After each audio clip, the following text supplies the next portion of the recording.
반갑습니다. 한 주간 잘 지내셨습니까? 한 주간 찬양하셨나요? 예. 누구는 뭐 1000곡, 2000곡 하고 그런다는데 계획 세워서 한다는데 찬양 좀 많이 하시기 바랍니다. 역대하 20장을 혹시 읽어보셨습니까? 역대하 20장은 여호사밧이 이끄는 유다의 군대가 주변 연합군과 싸워서 대승리를 거두는 그런 장면이 기록되어 있습니다. 저는 오늘 본문을 준비하기 앞서서 이 역대하 20장에 나타난 브라가 굴짜기의 대승리에 대해서 먼저 한번 볼까 합니다. 너무나 감동이 된 나머지 까딱하면 이 역대하 20장을 읽다가 눈물까지 흘릴 뻔했는데요. 예, 비록 글자로 대하는 그 승리의 소식이기에 감동이 줄어드는 것은 기정사실이지만 당시에 유다 백성들이 얼마나 기뻤을까라는 그런 충분한 상상이 듭니다. 우리 일단요, 책갈피를 사무엘상 16장에 딱 꽂아 놓으시고요. 역대하 20장을 펴주시면 감사하겠습니다. 설교 반절 이상이 역대하에서 하기 때문에 역대하를 펴놓으시기 바랍니다. 역대하 20장 펴놓으시고요. 이 장은 하나님의 놀라운 역사심이 기록되어 있습니다. 당신의 백성들을 지극히 사랑하시는 하나님의 그 보호하심과 그 사랑하심이 이 말씀 속에서 여실히 드러나는 것을 볼 수가 있습니다. 우리 다 같이 역대하 20장 1절과 2절을 한번 읽어보도록 하겠습니다. 다 찾으셨죠? 읽겠습니다. 시작. 그 후에 모압 자손과 암몬 자손들이 마온 사람들과 함께 와서 여호사밧을 치고자 한지라. 어떤 사람이 와서 여호사밧에게 전하여 이르되 큰 무리가 바다 저쪽 아람에서 왕을 치러 오는데 이제 하사손다말 곧 엔게디에 있나이다 하니. 아멘. 여러분, 이 상황이 이해가 되시는지 모르겠습니다. 아주 궁극한 상황입니다. 모압 사람들, 그리고 암몬 사람들, 또 마원 사람들, 이들이 서로 의기투합해서 유다를 이제 침공해 오고 있는 그런 상황인 것입니다. 아주 위기가 있는 상황이죠. 유다 왕 여호사밧은 이렇게 갑작스럽게 이 소식을 이제 접하게 됩니다. 그는 너무도 이제 기가 막히고 또 당혹해 했습니다. 지금 연합군의 위치가 어디냐면 지금 엔게디라는 것입니다. 엔게디는 사해를 남북으로 나누었을 때 한 중간쯤 위치에 있는 땅인데요. 유다 쪽으로 있는 땅입니다. 그러니까 암몬과 모압의 연합군이 벌써 사해를 건너 유다 땅에 진입해 들어왔다는 소식인 것입니다. 그러니 얼마나 이 다급한 상황입니까? 갑작스레 긴장하면 머리가 또 하얗게 되거나 눈앞이 캄캄해지기도 하는데 아마도 이런 상황을 접하면서 여호사밧 왕이 그랬지 않았을까 하는 생각을 한번 해보게 됩니다. 풍전등화와 같은 위기가 지금 유다 땅에 덮쳐버린 것입니다.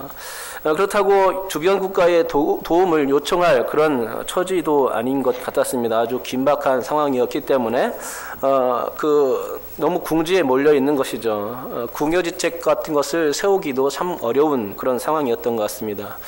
그러면 이런 때 어떻게 하면 좋겠습니까?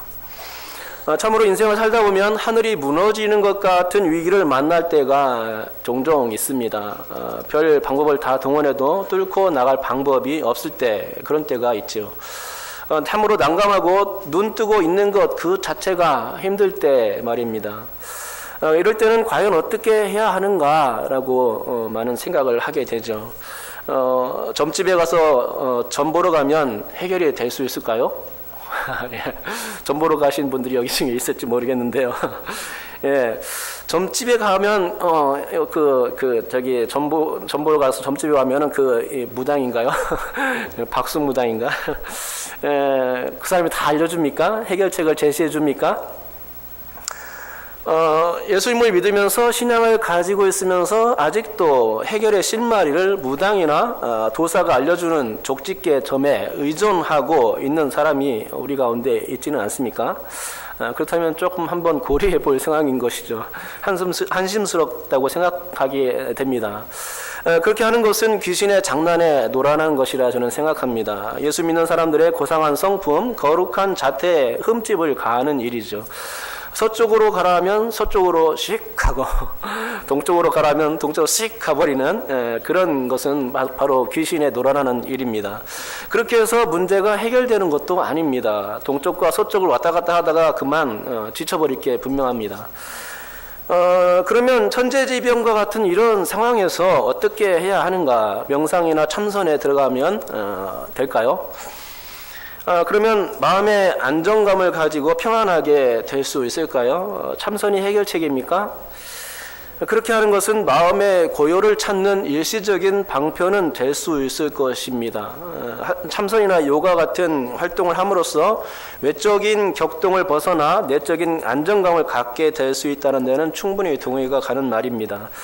왜냐하면 사람은 자신의 마음을 다스릴 수 있는 능력이 어느 정도는 존재하기 때문입니다. 평정이라는 말이 그런 것이죠. 마음만 먹으면 극기할 수 있는 게 또 사람입니다. 하지만 그렇다고 해서 외부의 문제까지 해결되는가, 그런 것은 아닌 것 같습니다. 더군다나 요가나 참선은 기독교적인 요소가 아닙니다. 그것은 100% 종교적인 것과 직결되고 있고, 그것들을 아우르는 종교란 불교나 또 힌두교 같은 동양 종교들이죠. 그러니까 요가 자체 하나만 봐도 그것이 운동이라는 명목하에 사람들이 좋아하게 되는데, 그것의 출처를 가만히 따지고 들어가 보면 어디까지 가느냐? 힌두교까지 간다는 것입니다. 힌두교인들의 의식, 그 중에 하나가 명상, 그 요가라는 것이죠. 그러니까 하나님을 믿는 우리가 절대로 하지 말아야 할 운동이 이런 요가 같은 운동입니다.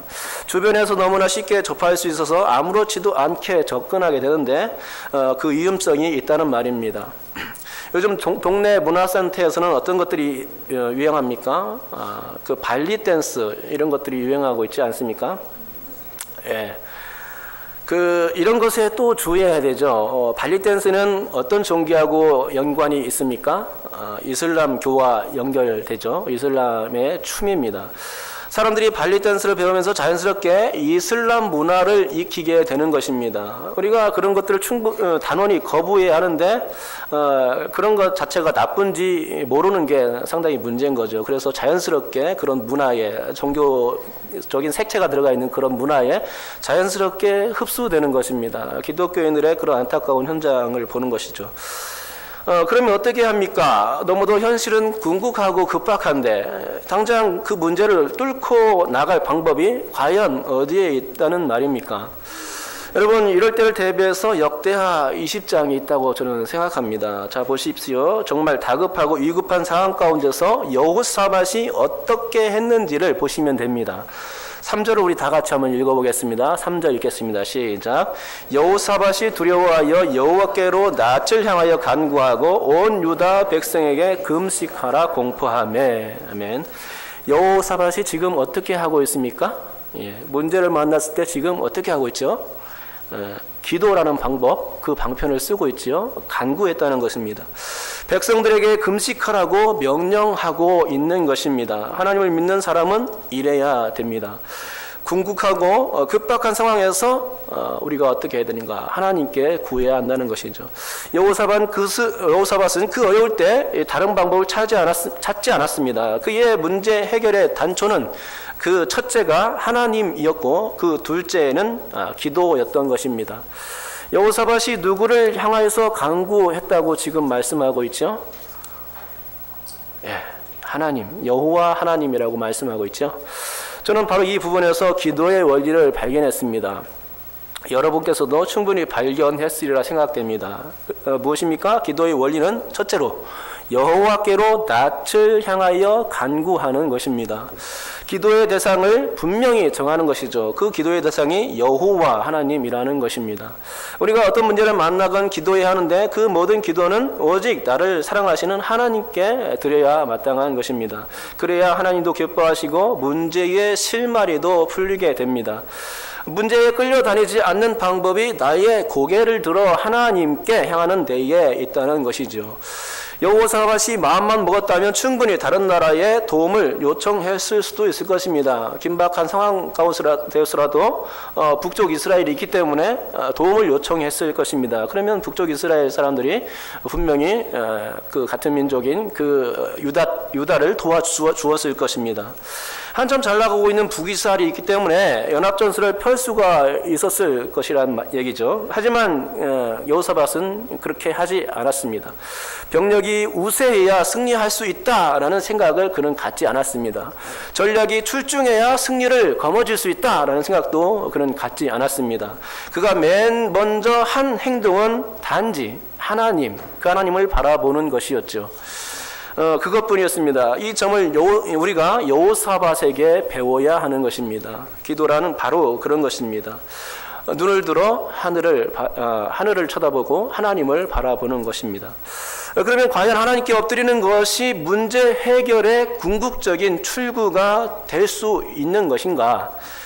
점집에 가서 점괘를 받고 와도 문제는 그대로 있고, 또 명상이나 요가를 해도 마음의 안정을 찾았지만 그래도 문제는 그대로 산적해 있는데, 과연 하나님께 나아간다고 해서 그 문제가 해결될 것인가? 문제를 해결함에 있어서 하나님께 꼭 나아가는 것이 가장 합당한 방법일까? 한번 생각해 볼 문제입니다. 이 문제는 여호사밧의 예를 통해서 이해할 수 있을 것입니다. 여호사밧은 방금 말씀드렸듯이 어려운 가운데 맨 먼저 하나님을 떠올렸습니다. 그리고 그 하나님께 간구했다는 것입니다. 자, 어떤 일이 벌어졌을까요? 하나님의 응답이 즉각적으로 있었다는 것입니다. 우리 다 같이 15절부터 17절까지를 또 읽겠습니다. 15절부터 17절까지입니다. 읽겠습니다. 시작. 여호와의 영이 회중 가운데서 제가 잘못 읽었나요? 네, 한번 읽었어요. 시작.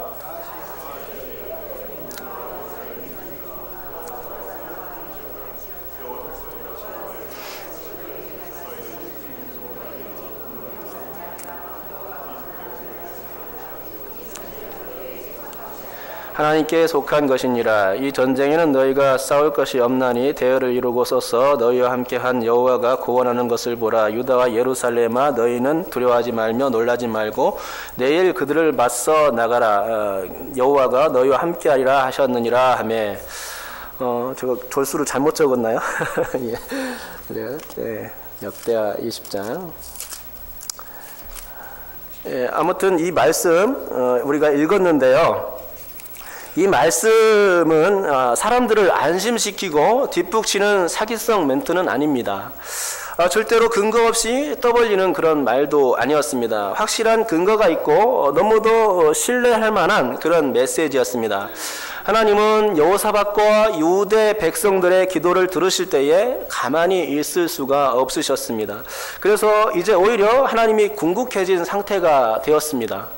여호사밧이라는 참 든든하고 믿음직스러운 그런 왕이 백성들을 모아놓고 현 그 문제의 그 해결의 실마리를 하나님께 찾는 것을 보고서 하나님은 너무나 기뻐했던 것입니다.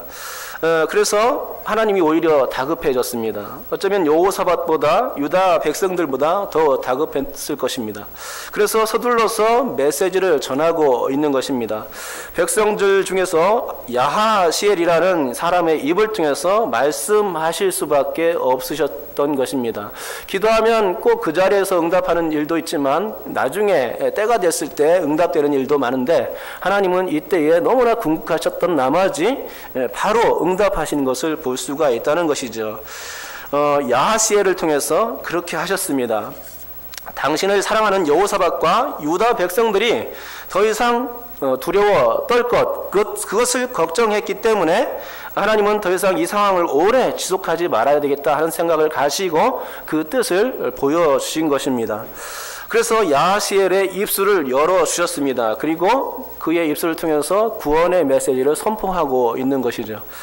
어떤 메시지입니까? 한마디로 이 전쟁에는 너희가 싸울 것이 없다라는 메시지였습니다.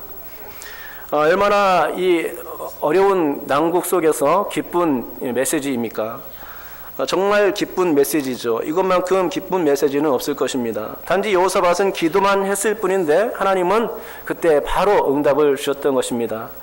여호사밧은 낯을 들어서 여호와를 향했을 뿐인데 하나님은 그때 그 자리에서 응답을 해 주신 것이죠. 그가 한 일이라고는 한두 시간쯤 주님을 향해 고개를 돌렸을 뿐입니다. 그런데 그 외에 군사적인 비상체제를 구축하지도 않은 상태였습니다. 전쟁에 돌입할 그 어떤 행동도 그는 전혀 취하지 않았다는 것입니다. 단지 기도만을 했을 뿐이죠. 그런데 하나님께서 그게 너무 좋아서 승리의 메시지를 전해주시고 계신 것입니다. 우리도 만약 어려운 일이 있을 때에 주님께 기도한다면 이와 같은 똑같이 하나님의 은혜가 기도의 응답으로서 줄 줄 믿습니다. 그 메시지는 무엇이었느냐? 당신께서 싸워주시겠다는 거였습니다. 너희들은 싸우지 않아도 된다라는 거였습니다. 전쟁은 하나님께 속한 것이니 염려하지 말라라는 이런 당부였습니다. 기도로 간구했던 여호사밧과 그 백성에게 마음의 평안까지 주시는 그런 메시지였던 것이죠. 두려워하거나 놀랄 일이 전혀 없다라는 것이었습니다. 이런 메시지를 온 유다가 듣게 되니 아주 경사했습니다. 살아계신 하나님, 능력의 하나님, 뜻하신 바를 절대적으로 이루시는 그 하나님, 불가능을 가능케 하시는 하나님이 유다 편이 되어 주셨으니 이게 이제 두려울 게 없는 것입니다. 암몬 할아버지가 와도 이제 소용이 없습니다. 모압 고조 할아버지가 와도 이제 끄떡없는 상태가 된 것입니다. 유다에는 든든한 하나님 한 분이 계시기 때문입니다. 유다는 이 절대적인 메시지 앞에 감사했습니다. 하나님의 이 말씀을 듣자 그 하나님께 경배할 수밖에 없었던 것입니다. 여호와를 찬송하게 되었던 것이죠. 그리고 드디어 전쟁에 이제 돌입하게 됩니다. 그러면 실제 전쟁 상황에서는 어떻게 되었을까요? 21절과 22절을 우리 또 다 같이 한번 읽겠습니다. 시작.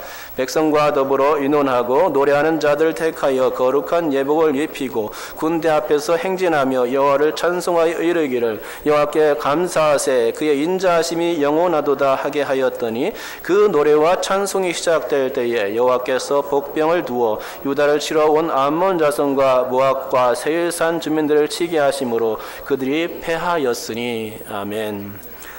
놀랍지 않습니까? 여호사밧이 찬양대를 만들었습니다. 급조로 만든 것 같아요. 찬양대를 만들어서 군대보다 더 앞세워 나간 것입니다. 일반 군사작전 원리에 빗대자면 아주 이것은 미친 짓이라고 할 수 있습니다. 무슨 찬양대입니까? 싸우는데. 찬양대를 앞서 나가다니 동네 싸움을 하는 것도 아니고 노래 대결도 아닌데 너무 다 생뚱맞고 전쟁 상황에서는 맞지 않는 어이없는 그런 일이었습니다. 그러나 여러분 이걸 아셔야 합니다. 너무나 자신감이 있으면 이렇게 합니다. 너무나도 승리가 확실하면 이런 여유가 있습니다. 여호사밧에게는 너무나 든든한 백이 있었던 것입니다. 누구였습니까? 예. 여러분 입으로 말씀해 주세요. 예, 하나님이었습니다. 예. 전쟁의 승리는 따놓은 당상이었습니다. 그러니 여호사밧이 할 일이라고는 딱 한 가지밖에 없었던 것입니다. 그게 무엇입니까? 찬송이었던 것입니다. 하나님의 말씀대로라면 적군과 싸울 일이 없고 전쟁은 하나님께 속한 것이니 보고만 있으면 되었습니다. 그러니 여호사밧이 할 일이 무엇이 있습니까? 싸우지 않는다면 찬송밖에 더 있습니까? 찬송했던 것이죠. 찬양대를 앞세워서 먼저 나갔던 것입니다. 엉뚱한 일을 저질렀어요. 그거 하나님 보고 하나님 되게 기뻐하셨을 것 같아요. 하지만 여호사밧 때는 그래도 할 일이 뭔가 있을까 이렇게 생각했던 것이죠. 그런 끝에 아주 기발한 발상, 찬양대를 조직하는 거였다는 말입니다. 왜냐하면 싸워보기도 전에 승리가 너무 다 확실하다면 그렇게 승리를 안겨주신 대상에게 감사와 찬송을 돌리는 일, 그것부터 해야 되는 것이 마땅했기 때문이죠. 그러기에 찬양대를 군대보다 앞서 세워 전쟁에 돌입한 것은 여호와의 믿음에서 기인된 돌출 행동이었던 것입니다. 맞습니다. 실제 전쟁에서도 유다는 싸울 일이 전혀 없었습니다. 20장 뒷부분을 읽어보면 아시겠지만 하나님께서 전쟁에 개입하셨던 것입니다. 그리고 연합군들끼리 서로 싸우게 만드셨던 것이죠. 그래서 결국은 승리를 유다 편에 주셨습니다. 결국 이 전쟁의 승리로 말미암아 유다 사람들은 승전보와 함께 전쟁 물자를 탈취하는 쾌거까지 얻게 되었던 것입니다. 그리고 이 모든 전쟁의 마무리를 브라가 골짜기에서 하게 되는 것입니다. 브라가 골짜기에서 한 것은 여호와를 송축하는 일, 그거였습니다. 정확히는 잘 모르겠지만 브라가 골짜기 유래는 바로 이 전쟁에서 승리했기 때문에 지어진 이름일 것이라 생각합니다. 그래서 브라가 골짜기인데 그 뜻은 다름 아닌 송축의 골짜기라는 뜻이죠. 여기까지 제가 길고 장황하게 여호사밧의 전쟁에 관해서 말씀드렸습니다. 그런데 이렇게 이야기한 이유가 있습니다. 그것은 오늘 이 예배 후에 바로 이 자리에서 찬양대 세미나가 있을 것이기 때문입니다. 찬양 세미나에 앞서 찬양의 메시지를 증거하기 위해서 제가 이렇게 길게 이제 설명을 이제 드리고 있는데요. 제가 이처럼 오늘 본문 이야기는 지금까지 털큼만큼도 안 하고 오직 여호사밧 전쟁 이야기만을 장황하게 역대하 20장만 장황하게 들어오는 이유가 분명히 있습니다. 그것은 찬양이란 과연 무엇인가, 또 어떻게 찬양할 때에 기적적인 일이 벌어질 수 있는가 따져보고자 하는 것입니다. 다른 말로 하자면 어떻게 찬양할 때 구원의 역사 혹은 치유의 역사, 기적적인 일들이 발생하고 문제가 해결되는 원인으로 작동될 수 있는가를 살펴보기 위해서입니다. 여러분, 과연 찬양에는 이러한 신비한 능력이 있을까요? 결론부터 말씀드리자면 제 생각에는 없습니다. 찬양 자체에는 없는 것 같습니다. 제가 이렇게 얘기하면 찬양신학을 전공한 사람들은 제 얘기에 대해서 반발할지도 모르겠습니다. 아니, 찬양을 통해서 역사되는 일을 보지 못했는가? 바알과 신라가 감옥에서 밤새도록 찬양하니 착고가 풀리고 옥문이 열리지 않았는가? 엘리사가 사람을 시켜 검은고를 타게 하니 예언의 말씀을 전할 수 있지 않았는가? 오늘 본문을 또 예를 들어서 하면 찬양대를 앞서 세우니까 하나님께서 전쟁에서 승리하게 하신 것이 아닌가? 라고 이렇게 말할 수가 있다는 것입니다. 그렇기 때문에 저에 대한 말을 제가 찬양이 능력이 없다 이렇게 말하면 반박할 것이라는 얘기죠. 그리고 오늘 본문으로 삼은 사무엘상 16장 이야기만 봐도 다윗이 수금을 타니까 사울에게 들린 악신이 물러나고 상쾌하여 나았다고 말씀하고 있지 않는가라고까지 반문할 것이 분명합니다. 하지만 그래도 저는 말하기를 그것은 찬양 때문이 아니라고 말씀드리고자 합니다. 말씀을 계속 들어보시기 바랍니다. 물론 음악이 가지는 힘이 있습니다. 그것 자체를 부정하는 것이 아닙니다. 어떤 음악을 들으면 우울해지기도 하고 반대로 기분이 좋아지기도 합니다. 그런 음악이 있습니다. 또 음악은 리듬이라는 게 있어서 이 리듬이 작동되면 즉각적으로 반응하는 게 인체입니다. 음악 하나 때문에 사람들이 감동하고 또 눈물을 짓기도 합니다. 노래를 부르면 심적인 안정감을 갖게 되고 노래를 부르면서 어떤 카타르시스를 경험하게 됩니다. 스트레스 해소가 된다고 할까요? 락 음악이나 헤비메탈 같은 음악을 들으면 소리 지르면서 내 몸도 움직이고 정말 자유한 것 같고 또 고성방가를 할 때 오는 그런 쾌감이 있습니다.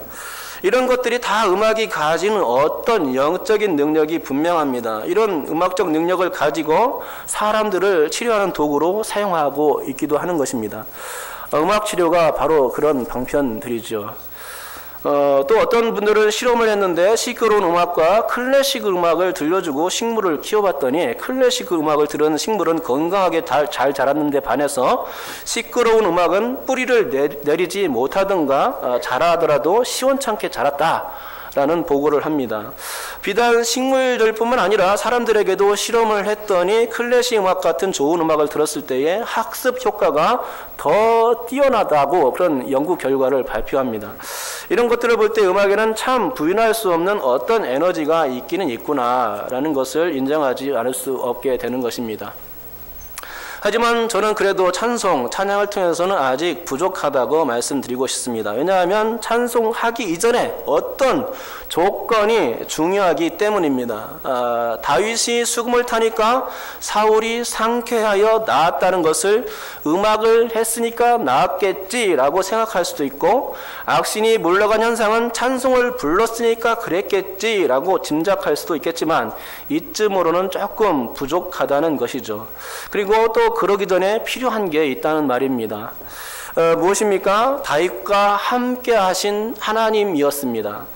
또 그 하나님을 신뢰했던 다윗의 믿음이었습니다. 이것이 전제되지 않는 이상 찬송을 100번 불러도 또 찬양을 1000번 불러도 아무런 소용이 없다는 말입니다. 그러니까 찬송은 무슨 힘이 있어서 여호사밧이 찬송에 무슨 힘이 있어서 여호사밧이 전쟁에 나갔을 때 그 찬양대 때문에 승리를 한 게 아니라는 것이죠. 승전보의 기적을 그래서 얻은 게 아니라는 말입니다. 단지 군대에 앞서 나가는 찬양대만을 보시고 혹은 그들의 찬양 소리를 들으시고 혹은 예복을 입고 찬양하는 찬양대를 보시었기 때문에 세마포 예복을 입은 그 찬양대가 눈에 띄었기 때문에 너네들 내가 도와줘야겠다 이렇게 해서 하나님이 승리를 주신 게 아니라는 말입니다. 이분 삐뚤어져도 말은 바로 해야 되겠죠. 그러니까 무엇이 먼저냐 하는 것이 중요하다는 말입니다. 하나님도 없고 믿음도 없는데 단지 찬양의 가사와 그 가사의 음률을 소리내어 부른다고 해서 그것을 듣고 하나님이 기적을 베푸실까요? 그렇지 않을 것입니다. 그러니까 찬양을 부르는 사람의 그 마음 자세가 먼저 세워져 있어야 한다는 것입니다. 예수께서 이렇게 말씀하신 것 아닙니까? 회당에 나와서 예배 드리기 전에 먼저 형제와 사화하라. 그리고 나서 예배 드려라 하는 것이었습니다. 마찬가지 원리입니다. 그 사람이 예배 드릴 준비가 되어 있지 않는데 무슨 예배이고 무슨 또 경배입니까? 사람 관계가 비뚤어진 사람이 과연 온전히 예배할 수 있으며 또 하나님과의 그 관계가 비뚤어진 사람이 무슨 예배가 되겠습니까? 하나님께서 그런 예배를 받으시지 않을 것입니다. 먼저 사람이 되어야 하는 것이죠. 온전한 믿음의 사람이 되어야 하는 것이죠. 찬양의 원리도 바로 그와 같습니다. 아까 말씀드렸듯이 그 기도의 첫 번째 요소가 무엇이라고 말씀드렸죠? 하나님이라고 말씀드린 거 아닙니까? 또 둘째는 기도 요소가 뭐라고 했죠? 믿음이라고 했습니다. 여호사밧의 믿음. 여호사밧이 먼저 하나님을 구했고 또 그의 믿음이 하나님을 바라보게 했다는 것입니다. 그리고 기도를 드린 것이죠. 그것입니다. 다시 말해서 하나님께 대한 믿음을 가진 자가 여호와를 향하여 낯을 드는 행위가 바로 기도라고 말씀드렸습니다. 찬양은 이 기도의 원리와 멀리 떨어져 있지 않은 것입니다. 예배, 찬양, 기도는 한 줄기에서 나온 다른 가지임에 틀림없습니다. 찬양이 곡조 있는 기도라면 기도는 곡조 없는 찬양인 것이지요. 또 이것들이 어우러져 예배가 되는 것 아닙니까? 그러니까 찬양을 얘기할 때 기도의 원리에서 차용하면 됩니다. 즉 찬양할 때 하나님이 받으실 만하시고 또 그 찬양을 통해서 능력이 나타나려면 다른 게 없습니다. 그것은 찬양의 대상을 바로 정하는 일부터 시작해야 한다는 것입니다. 성부, 성자, 성령 삼위일체의 하나님, 그 하나님을 믿고 바라보는 것이죠. 대상이 올바로 선정된 이후에는 드디어 이제 예배, 찬양, 기도가 이어질 수 있고 거기에 믿음이라는 영적 요소가 개입하면 이제 오케이가 되는 것이죠. 그래야만 하나님이 그걸 통해서 영광 받으시고 또 응답의 역사도 주시는 것입니다. 자, 보십시오. 역대하 20장을 펴고 계시다면 20절을 읽었으면 좋겠습니다. 우리 다 같이 20절을 읽겠습니다. 시작. 이에 백성들이 아침에 일찍이 일어나서 드구와 들로 나가니라. 나갈 때에 여호사밧이 서서 이르되 유다와 예루살렘 주민들아 내 말을 들을지어다. 너희는 너희 하나님 여호와를 신뢰하라. 그리하면 건고히 서리라. 그의 선지자들을 신뢰하라. 그리하면 형통하리라 하고. 아멘. 방금 읽은 이 말씀이 무엇입니까? 찬양대를 앞서서 전쟁에 나가기 앞선 누구의 신앙입니까? 여호사밧의 신앙, 여호사밧의 믿음입니다. 이 믿음이 그에게 있었기에 전쟁에서 승리한 것이지 단편적으로 찬양대를 이끌고 나갔기에 전쟁에 승리한 게 아니라는 말입니다. 여호사밧 그는 여호와를 향하여 있었고 하나님을 굳게 믿었기에 전쟁에 두려울 것이 없었습니다. 그래서 유다 백성들에게 이렇게 말한 것입니다. 너희는 너희 하나님 여호와를 신뢰하라. 그리하면 견고히 서리라. 그의 선지자들을 신뢰하라. 그리하면 형통하리라. 아멘. 이제 본문으로 돌아가 보겠습니다. 사무엘상 16장을 펴주시기 바랍니다. 이제 오늘 사무엘상 16장 전체를 다 읽지는 않았지만 여러분께서 조금만 관심이 있으시다면 전체를 다 읽어보시면 좋겠습니다. 그러면 다윗의 상황과 사울의 상황을 어느 정도 이해할 수 있게 될 것입니다. 지금 사울의 상황이 어떤 상황이냐 하면 그는 하나님의 말씀을 불순종함으로써 여호와의 영이 떠나간 상태, 그런 상태입니다. 우리 다 같이 16장을 폈으면 14절을 한번 읽어보겠습니다. 14절 읽겠습니다. 시작. 여호와의 영이 사울에게서 떠나고 여호와께서 부리시는 악령이 그를 번뇌하게 한지라. 아멘. 여호와의 영이 떠나가니까 악신이 그에게 들어갔고 정신분열 상태 혹은 신경증 내지는 우울증에 시달리게 되었다고 보아야 합니다. 그래서 아주 죽을 지경이 된 것입니다. 여호와의 영 하나님이 떠나가시니까 악한 영이 바로 그에게 들어갔고 그를 지배하는 상황이 되어버렸던 것입니다. 그러나 여러분 이에 반해서 다윗은 어떤 상황이 되었습니까? 사울과는 정반대의 상황이 벌어진 것을 볼 수 있습니다. 다윗의 상황을 알 수 있는 부분 중에 가장 중요하게 생각되는 것은 18절입니다. 우리 18절도 다 같이 한번 읽어보겠습니다. 읽겠습니다. 시작. 소년 중 한 사람이 대답하여 이르되 내가 베들레헴 사람 이새의 아들을 본즉 수금을 탈 줄 알고 용기와 무용과 구변이 있는 준수한 자라 여호와께서 그와 함께 계시더이다 하더라. 아멘. 바로 이 구절이죠. 이 구절에서 가장 중요한 것은 다윗이 수금을 탄다는 음악적 재능에 있지 않습니다. 또 그가 용기와 무용과 구변이 있는 자였다는 그런 대에도 그 대목에도 있지 않습니다. 그러면 그가 준수한 자, 정말로 헌칠하고 잘생기고 제가 호산나고 할렐루야 찬양대에다가 제 얼굴 딱 대밀면서 송중기라고 이렇게 소개를 했는데 호남형 뭐 잘생긴 거 이런 거 중요한 게 아닙니다. 그렇지 않습니까? 요즘 대한민국은 잘생겨야 뭐든 잘생기야 뭐 하는 것 같습니다. 개그맨을 빼놓고는 다 잘생겨야 한 자리 차지하는 것 같습니다. 하다못해 영어 강사를 하더라도 얼굴이 예뻐야 한다고 하는데요. 탤런트 영화배우 말할 것도 없습니다. 잘나고 봐야 합니다. 키도 훤칠하게 커야 합니다. 외모 지상주의가 현 시대인데 어디인지 뭐 잘못된 게 분명한 것 같습니다. 아무튼 그건 그렇고 우리가 지금 할 일은 이 구절에서 중요한 부분을 찾는 것입니다. 어느 부분입니까? 18절에서 가장 중요한 부분은 바로 여호와께서 그와 함께 계시더이다 라는 부분 아니겠습니까? 이것만큼 중요한 건 없는 것 같습니다.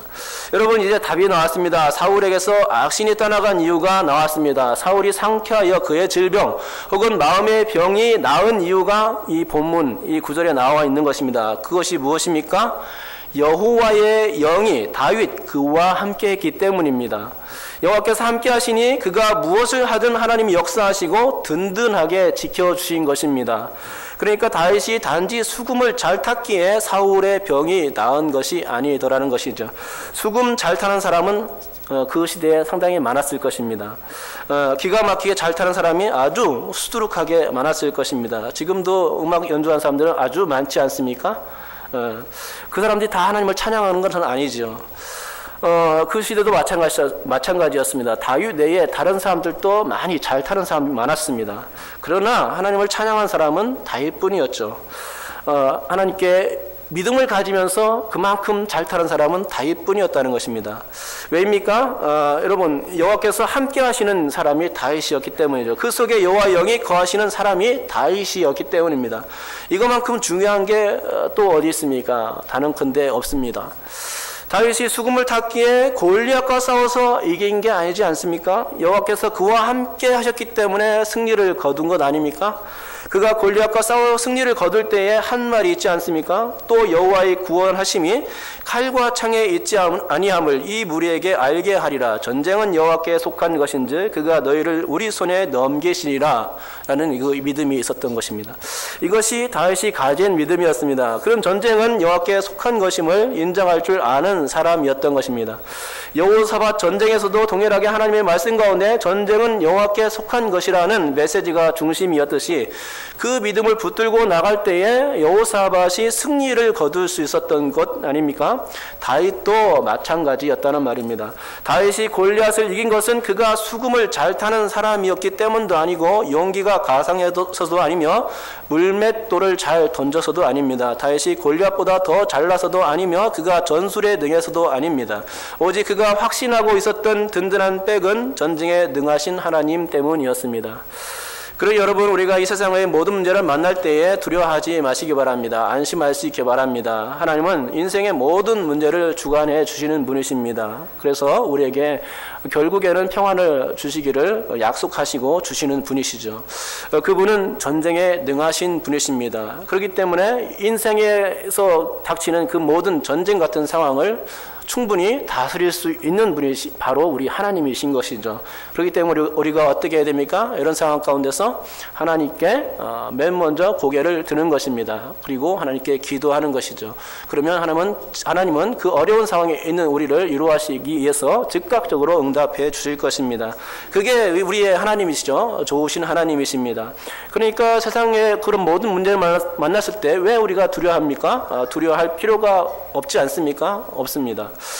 하나님이 계신데 든든한 백이 되어주시는데 두려울 것도 걱정할 것도 없습니다.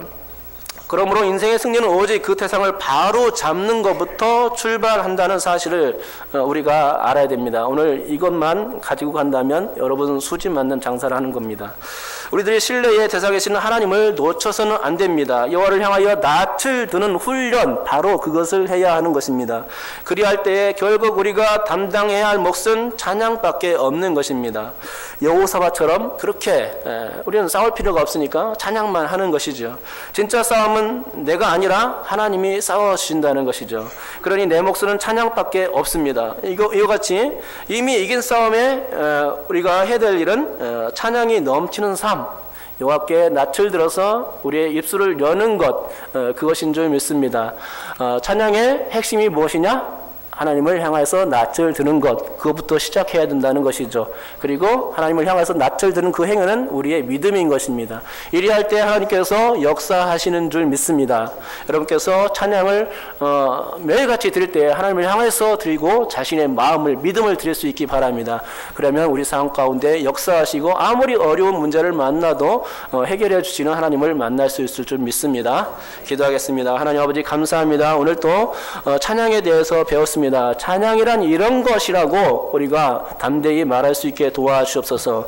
아무리 노래를 잘 부른들 무엇합니까? 그곳에 하나님 그 찬양 안에 믿음이 없고 또 대상이 없는데 무슨 그 역사가 일어나겠습니까? 하나님께서 그 찬양을 받으시겠습니까? 하나님 그렇지 아니라 생각합니다. 하나님 우리의 마음 가운데 먼저 하나님이 계시고 또 믿음이 있어야 되는 줄 믿습니다. 또 그런 것이 있을 때 주 앞에 나아가 기도하는 심정으로 찬양을 드린다면 하나님께서 우리를 대신하여 싸우실 줄 믿습니다. 우리의 모든 인생 사이는 그렇게 해서 다 해결되는 줄 믿사오니 하나님 우리를 붙들어 주시옵소서. 우리가 주님을 찬양합니다. 이 시간도 우리의 찬양을 받아 주옵소서. 예수님의 이름으로 기도드립니다. 아멘. 우리 찬송가